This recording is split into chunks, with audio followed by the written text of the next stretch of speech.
Amerika Serikat dan Iran tengah mengupayakan perundingan baru di tengah ketegangan yang terus meningkat.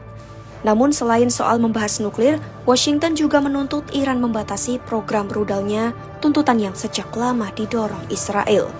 AS bahkan memperingatkan jika Iran tidak memenuhi tuntutan, Washington siap mengambil tindakan yang sangat keras.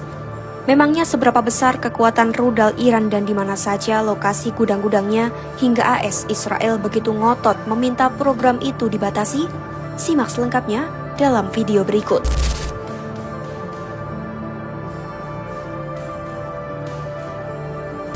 Artikel The Maritime Executive yang berjudul Iran has thousands of ballistic missiles, here's where they are, mengungkap lokasi-lokasi pangkalan rudal balistik Iran yang tersebar di berbagai wilayah mereka. Kekuatan rudal Iran disebut tidak bertumpu pada satu titik, melainkan tersebar di setidaknya 24 situs utama di sepanjang bagian barat negara itu, dari utara hingga selatan. Lokasi-lokasi ini dikenal sebagai kota rudal karena memiliki infrastruktur bawah tanah yang sangat luas dan terlindungi. Setiap situs memiliki banyak pintu masuk terowongan yang memungkinkan peluncur rudal bergerak keluar dan siap menembak dalam hitungan menit. Di wilayah Kermanshah, misalnya, terdapat ngarai Konesh yang memiliki lebih dari 60 bunker terowongan yang terlihat dari satelit. Selain itu, pangkalan di Haji Abad memiliki kecanggihan ekstra berupa silo yang diperkeras dengan sistem revolver carousel otomatis. Sistem itu memungkinkan rudal balistik diisi ulang dan ditembakkan secara beruntun dengan sangat cepat. Melansir artikel tersebut, pangkalan rudal Iran dikelompokkan dalam beberapa klaster strategis. Di wilayah situs independen area Bandar Abbas, terdapat beberapa lokasi, yaitu Bandar Abbas Korgu, Haji Abad, Bandar Lengeh, Lar, dan Jam. Pada klaster Gamdareh, tercatat dua lokasi yakni Gamdareh Barat Laut dan Gamdareh Timur Laut. Di klaster Isfahan, lokasi yang disebut meliputi Isfahan Barat dan Isfahan Selatan. Selain itu terdapat Kashan dan Kerman yang dikategorikan sebagai situs independen tanpa lokasi lain terdeteksi di sekitarnya. Untuk klaster Kermanshah, titik-titiknya mencakup Kermanshah Panchpelah, Ngarai Kermanshah Konesh, Kermanshah Selatan, Kermanshah Timur Laut, Kermanshah Barat Laut, serta Garnisun Kermanshah Syahid Muntasiri.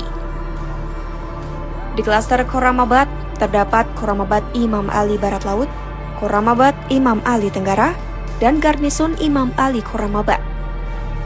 Sementara itu, Qom juga tercatat sebagai situs independen.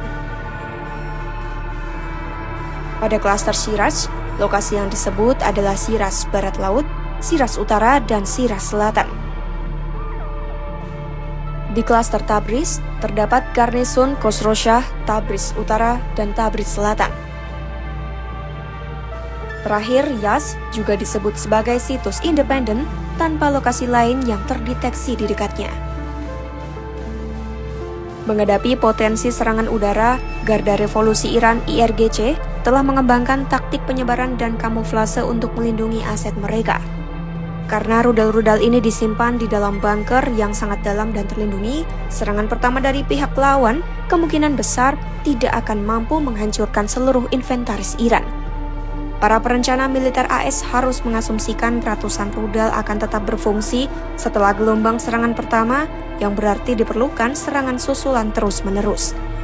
Situasi ini menciptakan skenario perang yang sulit diprediksi, di mana satu-satunya harapan untuk perdamaian adalah jika tekanan tersebut memaksa pemimpin Iran ke meja perundingan atau memicu pergolakan politik di dalam negeri Iran sendiri. Jangkauan rudal Iran juga tidak lagi hanya terbatas pada negara-negara tetangga di Teluk. Rudal seperti Khorramshahr 4 mampu menjangkau 3.000 km dan Seychil dengan jangkauan 2.000 km. Kemampuan itu membuat Iran bisa mengancam target di seluruh Israel serta berbagai pangkalan militer AS di kawasan tersebut, termasuk Al-Udeid di Qatar, Al-Dhafra di Uni Emirat Arab, hingga pangkalan di Irak dan Yordania. Risiko ini tampaknya membuat AS mengajukan 3 tuntutan utama kepada Iran. Pertama, menghentikan pengayaan uranium. Kedua, memutus dukungan terhadap kelompok-kelompok proksi di kawasan Timur Tengah. Dan ketiga, membatasi program rudal balistik. Tuntutan pembatasan rudal ini juga merupakan dorongan lama dari Israel. Perdana Menteri Israel Benjamin Netanyahu bahkan dijadwalkan bertemu Presiden AS Donald Trump di Washington untuk membahas perundingan dengan Iran. Netanyahu menyerukan setiap kesepakatan harus mencakup pembatasan rudal balistik dan penghentian dukungan terhadap poros Iran. Daftar lokasi ini memperlihatkan fasilitas rudal Iran tersebar luas dan dibangun dengan sistem perlindungan bawah tanah yang kuat. Keberadaan jaringan tersebut menjadi salah satu faktor utama dalam perhitungan militer AS dan Israel, terutama di tengah meningkatnya ketegangan kawasan. Tinggalkan pendapatmu di kolom komentar, ikuti terus perkembangan konflik AS-Iran hanya di YouTube.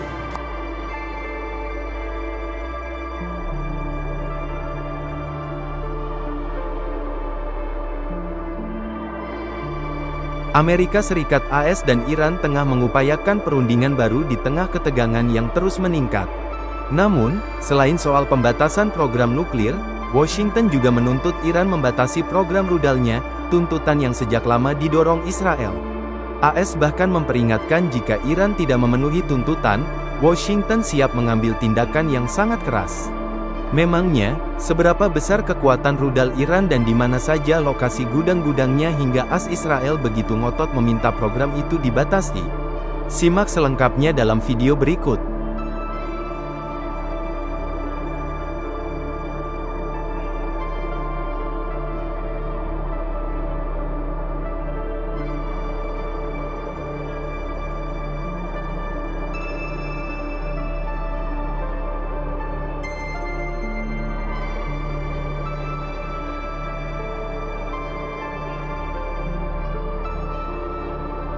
Download Tribun X sekarang, menghadirkan lokal menjadi Indonesia.